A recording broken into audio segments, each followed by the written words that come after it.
श्रीकृष्णाने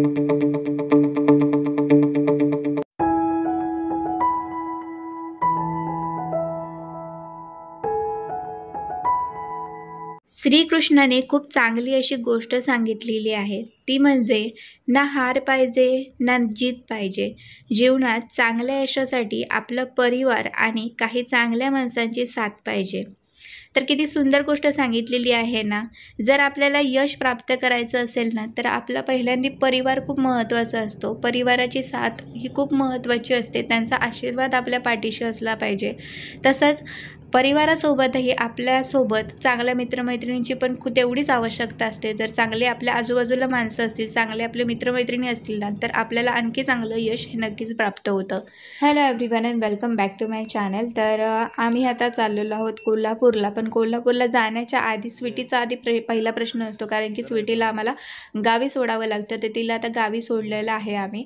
आणि खरं तर आमची खूप गडबड झाली, कारण की ह्याने मला अचानकच सांगितलं की जाऊया आपण कोल्हापूरला म्हणून. त्याच्यामुळे काही फारशी तयारी अशी काहीच नव्हती आणि म्हणून मग माझा व्लॉग पण काल झालेला नाही आहे. काल मी व्लॉग पण टाकला नव्हता त्याच्यामुळे, कारण की गडबडच अशी झाली.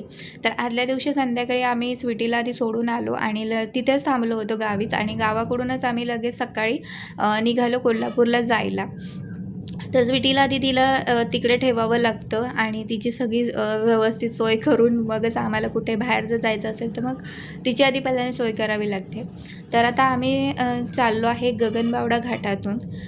मी आहे, मिस्टर आहेत आणि सासूबाई आहेत, असे आम्ही तिघंच जण चाललेलो आहोत कोल्हापूरला. तर कोल्हापूरला जाण्याचं मेन कारण म्हणजे आमची शॉपिंग होती करायची. डीमार्टमध्ये शॉपिंग आहे बरीचशी करायची आणि आम्हाला मिरच्या पण घ्यायच्या आहेत. तर मिरच्यांचं असं झालं आहे ना की आमच्या इकडे मिरच्यांचे रेट जास्त आहेत. त्याच्यामुळे म्हटलं की कोल्हापूरला एक आमची ट्रिप होणारच आहे जायची. तर म्हटलं तिकडे बघूया कोल्हापूरला कसं रेट आहे मिरच्यांचा. जर कमी भेटला तर मग आम्ही घेणार आहोत असं आमचं आहे. तर गगनबावडा जो घाट आहे, तो घाटाचा जो रस्ता आहे तो चांगला आहे सध्या. नाही तर पहिल्यांदा खूप खराब झालेला होता रस्ता, त्याच्यामुळे मग आम्ही फोंडाघाट मार्गे जायचो. पण आता हा जो रस्ता आहे तो चांगला असल्यामुळे आता आम्ही हा गगनबावडा घाटातूनच चाललेलो आहोत. इथे वरती असं गगनगिरी महाराजांचा मठ पण आहे वाटेत. मठ पण खूप सुंदर आहे. कधीतरी आम्ही नक्कीच जाऊ तिथे, त्यावेळी तुम्हाला मी नक्कीच दाखवेन तो. तर आता मी तुम्हाला फक्त लांबून दाखवू शकते, तर येताना मी तुम्हाला दाखवते. आता थोडंसं नाही जमलं मला दाखवायला. तर हा आता पूर्ण घाट असं चालू आहे आणि इथला जो व्ह्यू असतो ना, तो एक म्हणजे पावसाळ्यामध्ये खूप सुंदर व्ह्यू असतो. म्हणजे आजूबाजूला असे मस्त धबधबे असे असतात आणि खूप सुंदर वातावरण. पूर्ण सगळीकडे हिरवंगार असतं आणि छान वाटतं ह्या घाटातून यायला मेन म्हणजे. तर पहिल्यांदा आम्ही जाणार आहोत ते म्हणजे आणखी एक काम पण आहे. नवऱ्याचं ऑफिसमध्ये काहीतरी काम आहे, तर तिथे जायचं आहे आणि त्याच्यानंतर मग आमची बाकीची काही शॉपिंग वगैरे आहे ती करायची आहे. जर का वाटेत कुठे मिरच्या जर का भेटल्या चांगल्या, म्हणजे किंमत जर का ठीकठाक वाटली, तर आम्ही तिथे वाटेत पण घेणार आहोत. तर आता बघूया कसं काय ते. वातावरण चांगलं आहे. कोल्हापूरमध्ये आदल्या दिवशी भरपूर पाऊस पडलेला होता, अवकाळी पाऊस होता आणि आमच्या इकडे पण गावाकडे पण पाऊस पडला. जास्त नव्हता, थोडासाच पडला. आणि कोल्हापूरला जाताना वाटेत हे आम्हाला सूर्यफुलाची शेती लागलेली होती. तर आता सूर्यफूल बघितल्यावर मला कंट्रोल होईना. मला असं वाटलं की नाही बाबा, शेतात जायलाच पाहिजे आता, तिथे फोटो काढले पाहिजेत. तर इथे शेतात आलो आहे आम्ही आणि इथे आम्ही रील बनवलेत. तर रील मी तुमच्यासोबत शेअर करेनच.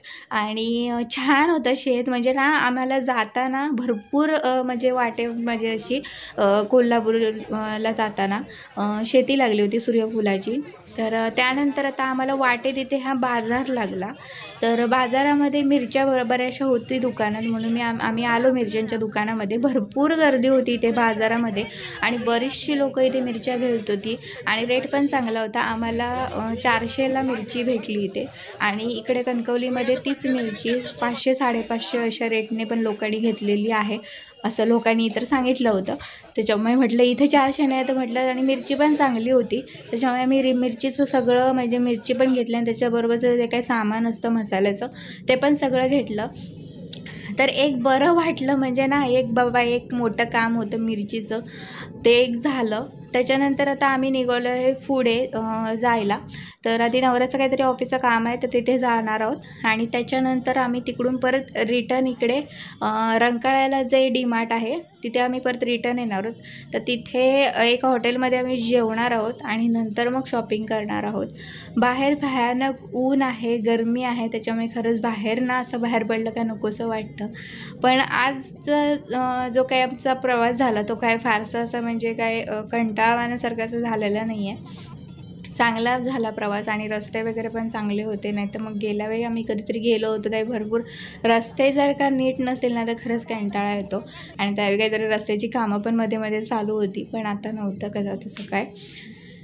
तर आता तिथलं काम करून आता परत आम्ही इकडे रंकाळ्याच्या डीमार्टकडे चाललेलो आहोत. तर म्हटलं इकडे जर थोडासा रंकाळ्याचा रिव्ह्यू दाखवते. खरं तर मला ह्या रंकाळ्याच्या गार्डनला जायचं होतं, कारण की मी विचार करत होते की म्हटलं आज वेळ भेटला तर इथे जाऊन यायचं, पण काय वेळ फारसा भेटला नाही. त्याच्यामुळे मी तुम्हाला बाहेरचा फक्त व्ह्यू दाखवते आणि एक अशी आम्ही राऊंड मारून येणार आहोत. पण म्हटलं आत्ता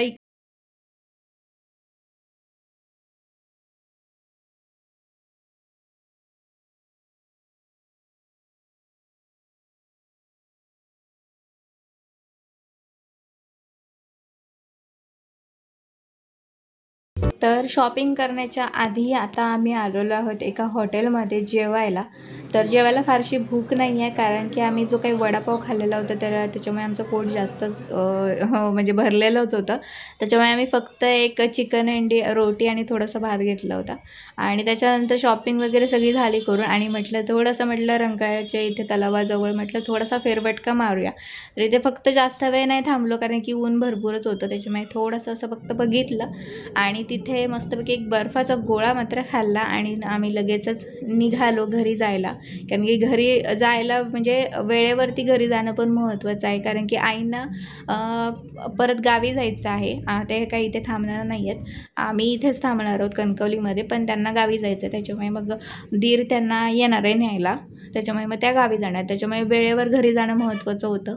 त्याच्यामुळे आम्ही काही जास्त असं थांबलो नाही आहे आणि मला जितकं शक्य झालं तितकं मी तुम्हाला दाखवलं, कारण शॉपिंग करताना तर नाही जमत सगळं, म्हणजे दाखवायला जमतच नाही मला वाटत नाही की मी कधी डीमार्टची शॉपिंग तुम्हाला दाखवली असेल असं. म्हणजे डीमार्टमध्ये ज्यावेळी मी जाते त्यावेळी मी नाही दाखवत फारसं, कारण की तेवढा वेळच नसतो आमच्याकडे. तर आता आम्ही परत रिटर्न याच गगनबावडा घाटातून चाललेलो. तर इथे मी तुम्हाला सनसेट दाखवते, थांबलो नाही आम्ही तिथे, पण मी तुम्हाला असंच दाखवत आहे. तर आजचा हा छोटासा असंच साधा सिम्पल व्लॉग होता. आवडला असेल तर नक्कीच व्लॉगला लाईक करा आणि चॅनलमध्ये नवीन असाल तर नक्कीच माझ्या चॅनलला सबस्क्राईब करा.